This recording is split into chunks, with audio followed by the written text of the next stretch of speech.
welcome back to Movie Reviews. Today I am reviewing the newly released MCU movie Thor Love and Thunder. Directed by Taika Waititi, who also directed the last Thor movie, Thor Ragnarok, which is one of the best superhero movies ever. And returning as the God of Thunder himself, Thor, as Chris Hemsworth, as well as Natalie Portman returning as Jane Foster / the Mighty Thor, Tessa Thompson as Valkyrie, and Taika Waititi also is cast as Korg once again. Thank God he's here. And playing our big bad villain of the movie, we have Christian Bale as Gore the God Butcher. And honestly, it's crazy he's finally in Marvel. Christian Bale is finally in Marvel. The Dark Knight versus the God of Thunder. You wanted me. Here I am. You know, this is just... It's crazy because, we've all seen Christian Bale as Batman back in The Dark Knight about almost 20 years ago. And yeah, now he's come kind of full circle as a villain, as a good guy to a villain. And I guess unfortunately he didn't really kind of learn the biggest piece of advice from The Dark Knight. You either die a hero or you live long enough to see yourself become the villain. Oh well. Anyway, into this movie. So this movie, it takes place after Endgame, of course. Thor, he's back. That kid on the TV just called me a dickhead again. Noob Master. Yeah, Noob Master 69 called me a dickhead. Noob Master, hey, it's Thor again. You know, the God of Thunder? Listen, buddy, if you don't log off this game immediately, I'm gonna fly over to your house, come down to that basement you're hiding in, rip off your arms, and shove them up your butt! Thor, what do you know?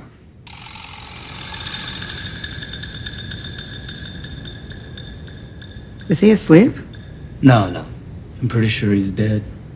And remember, back at the end of Endgame, at the end of Avengers Endgame, Thor, he wanted to go and find a new purpose. He wanted to go and just go on a journey of self-discovery with the Guardians of the Galaxy, or as Thor calls them.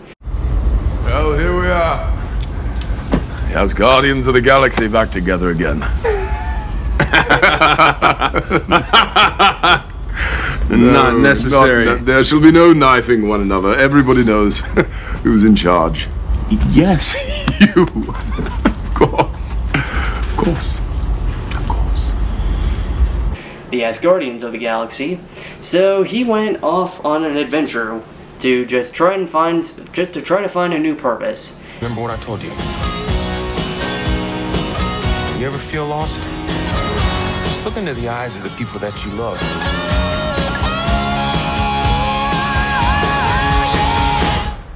Not me. What? Just listening. And well, it starts off with the Guardians and Thor on a planet, and the Guardians needing his help. So he goes off to help them. He kicks some alien butt, and yeah, he pretty much also in the process destroys the temple. But that's typical Thor stuff. And we get to see Chris Hemsworth Thor riding around on Stormbreaker like a broomstick, like the Wicked Witch of the West. That's funny. And as well, but meanwhile, after saving this planet, Thor and the Guardians, they get a whole bunch of transmissions that gods all across the universe are being killed. So, and who could be responsible for this? Well, it could be none other than Gore the God Butcher. Now, Gore the God Butcher, he is a very interesting villain. Basically, he's just a random guy, and he's a random guy and a father and a very devout man to his god. Now, unfortunately, his daughter Love dies, and he prays to the gods to at least let her rest in peace, and he also goes straight to his god to beg for water, because the land all around him is dry. But his god completely just makes a fool of Gore, just says that mortals are nothing worth it, that just mortals are useless, and that he should just not even bother. And Gore gets really pissed at this for just, being humiliated by the being that he prays to, but he begged to help try to save his daughter, yet nothing happened. And as a result, he finds a weapon known as the Necro Sword, a evil blade that says creepy whispers and has the power to kill gods, which he uses to kill his god, and then he begins a spree of killing all gods across the universe. The only ones who gods care about is themselves. So this is my vow. All gods will die. So yeah, all those dead gods, that's because of him. So immediately after this, Thor sees a whole bunch of gods that are dead. So he then immediately returns back to New Asgard, which is now being led by King Valkyrie, as we should say, as she is, by Valkyrie, played by Tessa Thompson, who is not really enjoying her life as political / ruler of New Asgard. But meanwhile, while this is going on, Jane Foster, portrayed by Natalie Portman, she is actually suffering from stage 4 cancer, and she's very close to just not, and she's just struggling to find a cure. So, upon reading a book, Norse mythology, about how Mjolnir can heal people, she travels to New Asgard and looks at the remains of Mjolnir, which was destroyed in the last Thor movie by Hela. So immediately upon seeing the remains of Mjolnir, they begin to react to her, and yeah, and just something happens. So then, when Thor returns to New Asgard, he sees that New Asgard is under attack by Gore and these evil shadow creatures. So. But all of a sudden, as Thor is a little bit struggling a bit, despite with Stormbreaker, Valkyrie, and Korg helping, all of a sudden Mjolnir comes flying right towards Thor. But just as Thor begins to grab it, it goes back. After all that, Mjolnir! he reclaimed his title. And to who? Well, none other than, surprise, someone that looks just like Thor.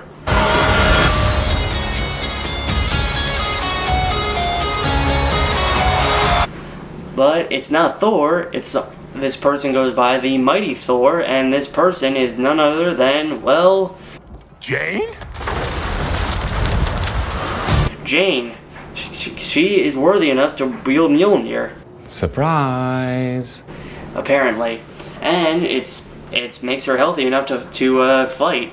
So, after defeating the monsters, Gore, he retreats, but in the process he kidnaps a bunch of Asgardian children and takes them into space.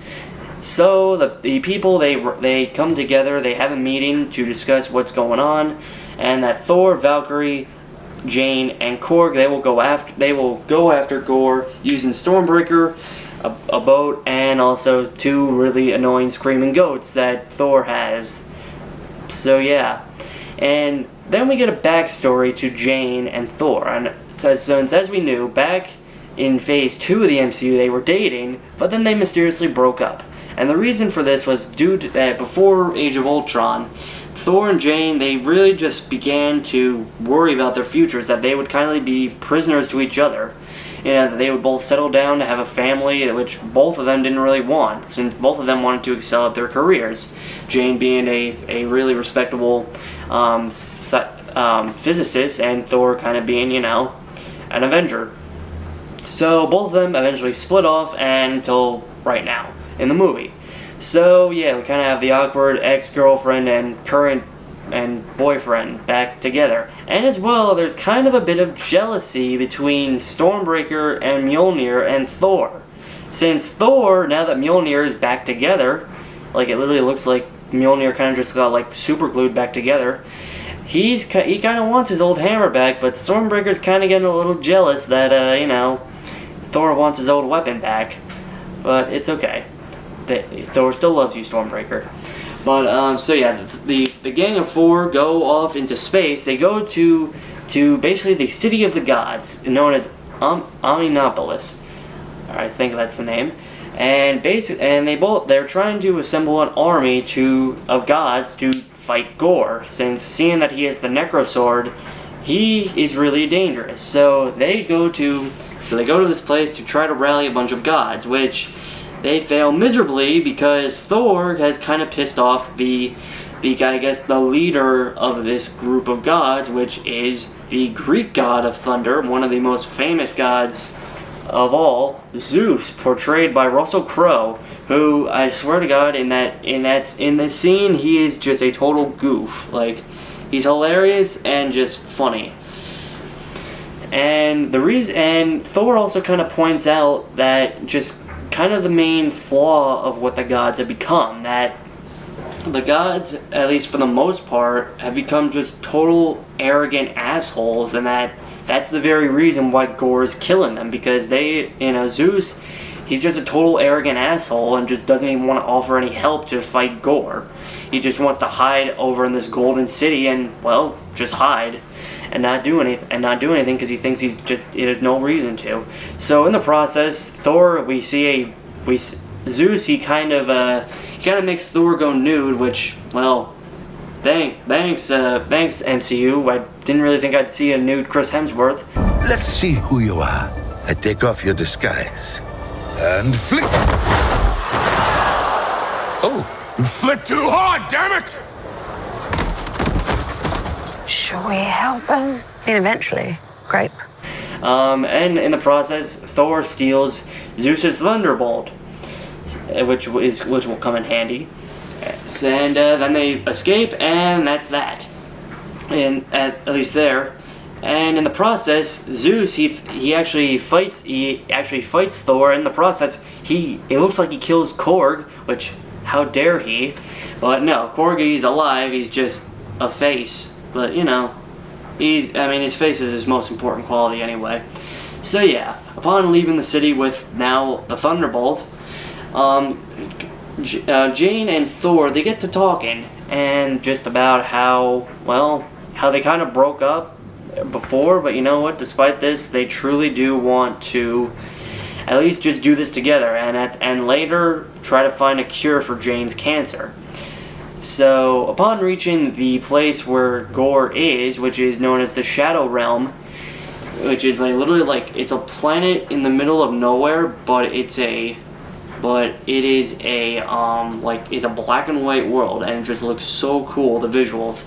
So upon getting there, the gang realizes that Gore was luring them there with the kids, all in a trap to try to steal Stormbreaker, since basically Gore's ultimate plan is, with the Necrosword, he is trying to get to basically the center of the universe, which is the home of a being known as Eternity, who is basically a person of the very fabric of the universe, and basically the first person that gets to Eternity gets a free wish. He's basically a genie, and when Gore gets to the center of the universe, he's going to wish that all gods are dead. That's his plan, and in order to reach there, he needs Stormbreaker to activate a Bifrost. So upon reaching this place, Gore attempts to steal Stormbreaker, and the fight in this is so cool. Like the area is black and everything is in black and white, but the attacks are like just cool colors, and the visuals are really cool. But sadly, during this, Thor, he loses Stormbreaker to Gore, and they don't even rescue the kids. And Valkyrie gets injured. Korg is still a face, and Jane, she's kind of struggling with her cancer, but since, despite the fact that Mjolnir does heal her for a bit, it also prevents her body from fighting the cancer. So as a result, the cancer spreads further and faster, and it's basically slowly killing her. So Jane is resting in bed. Thor is the only one that's able to that is in good enough shape to continue. So Thor, along with Zeus' Thunderbolt, goes alone right to the center of the universe to fight Gore once and to just stop Gore from getting to Eternity. So just as Gore is about to create a Bifrost with Stormbreaker to get to Eternity, Thor arrives, and he gives a little bit of his power using Zeus' Thunderbolt to the Asgardian kids, and they fight. They fight the shadow monsters that Gore creates, and they also fight Gore himself. Now, Thor, even with Zeus' Thunderbolt, he's still struggling a bit. And he struggles until until Jane arrives. Despite the fact that she shouldn't still be using Mjolnir, she arrives and fights, and together they are able to break the Necrosword and in effect stop Gore, but not before he's able to open up the gateway to eternity and make it to eternity. Now, with the Necrosword broken, Gore is not nearly as strong. He's unable to fight, and as a result, he's dying, since the Necrosword, despite the fact that it gives great power, it also slowly corrupts and kills the person that uses it. Kind of similar to how Jane is suffering with Mjolnir. So before he dies, Gore is able to make his wish, but seeing Jane die, Thor kind of sees what Gore is actually after. That he's not doing this, that he doesn't actually want to kill the gods. He's just doing this to kind of avenge his daughter's death, which he still blames the gods for. So Thor actually convinces Gore to, instead of killing the gods, to bring his daughter back to life, which he does. But Gore dies as a result of using the Necrosword, so he entrusts his daughter into the care of Thor, which is actually good for Thor because he's still with Jane gone, he really doesn't, and just everything else, he doesn't really have a purpose. This whole movie has kind of been Thor kind of finding a purpose. And now he has it. He's a father. Adopted father, to say the least. So the movie ends with the characters going their separate ways. Korg is back to being himself. He's now no longer ahead.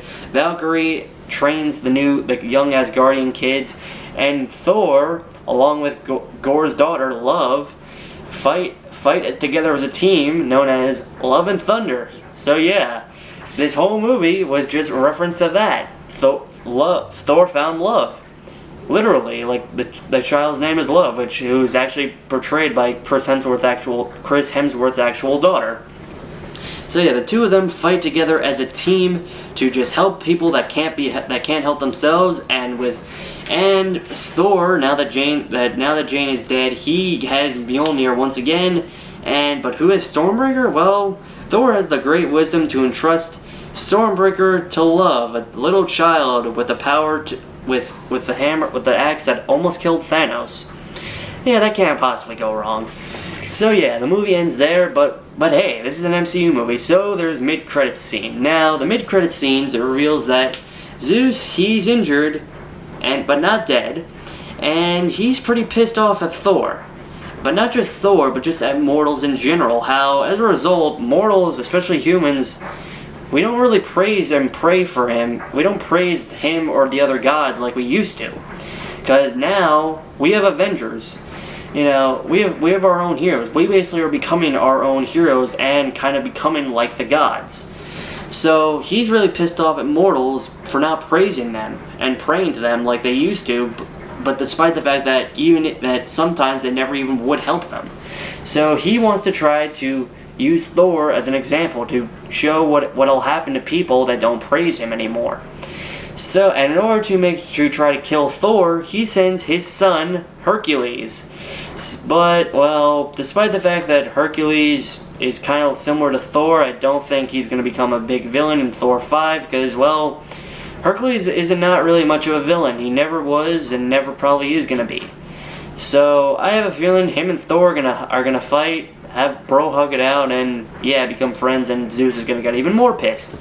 But yeah, but there's another mid-credit scene, or should I say end-credit scene? End-credit scene is Jane has made it to Valhalla, the mystical land of Norse mythology where dead warriors go. And who's there to greet her? None other than Heimdall, portrayed by Idris Elba. So yeah, the movie ends just like that. It's all in all, this movie, it's okay. It's not on the level of Thor Ragnarok. Like this, Thor Ragnarok was a great movie. It had the perfect amount of comedy and action. Piss off, Ghost! He's freaking gone. And it also had Tom Hiddleston as Loki, which this movie doesn't have. This is the first Thor movie that doesn't have him. I mean, we still do have a Loki out, kind of wrecking the multiverse, but, it's not the same. One time when we were children, He transformed himself into a snake, and he knows that I love snakes. So I went to pick up the snake to admire it, and he transformed back into himself, and he was like, "Yeah, it's me!" And he stabbed me. We were 8 at the time. If we're boosting.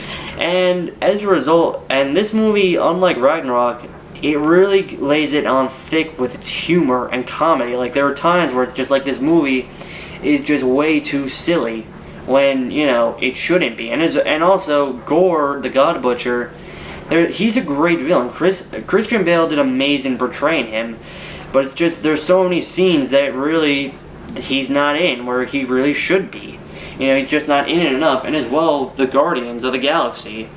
You know, like, they're really only in this movie for, like, what I would say is a glorified cameo. Like, they're in it for maybe about 10 or 15 minutes, but then after that, they're gone. You know, it's just really, it's like, I was really looking forward to seeing the Guardians of the Galaxy. Like, I know this is a Thor movie, but it's like, I was really hoping to see them. Because, you know, we haven't seen any of them since Endgame, when that was back in 2019. So, all in all, this movie, it wasn't bad, but it wasn't nearly as good as it could have been. And unfortunately, and I could totally see a lot of people just not liking this movie as a result of just the over-reliance on humor. You know, the visuals are amazing in this movie, but they're not really going to save it.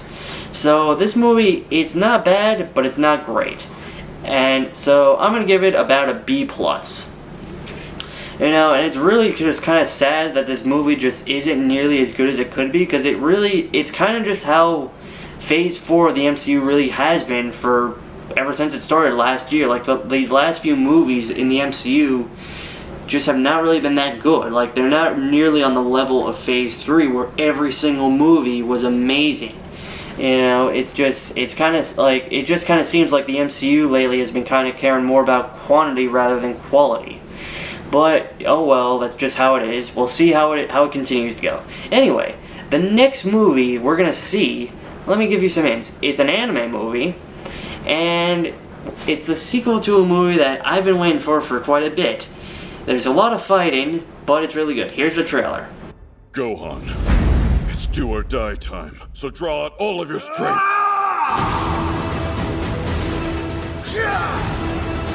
Okay then, guess it's my turn! Oh, holy crap! Dragon Ball Super! Superhero! So that's right, guys. The next movie we're seeing is Dragon Ball Super Superhero. I know, try saying that 3 times fast. We're going to be seeing Goku, Vegeta, Gohan, and Piccolo fighting the Red Ribbon Army again. Who would have thought they would have survived? Not me. Anyway, guys, I'm going to end this video right here. If you enjoyed this video, like, share, subscribe, and I'll see you guys next time. Goodbye. It's over.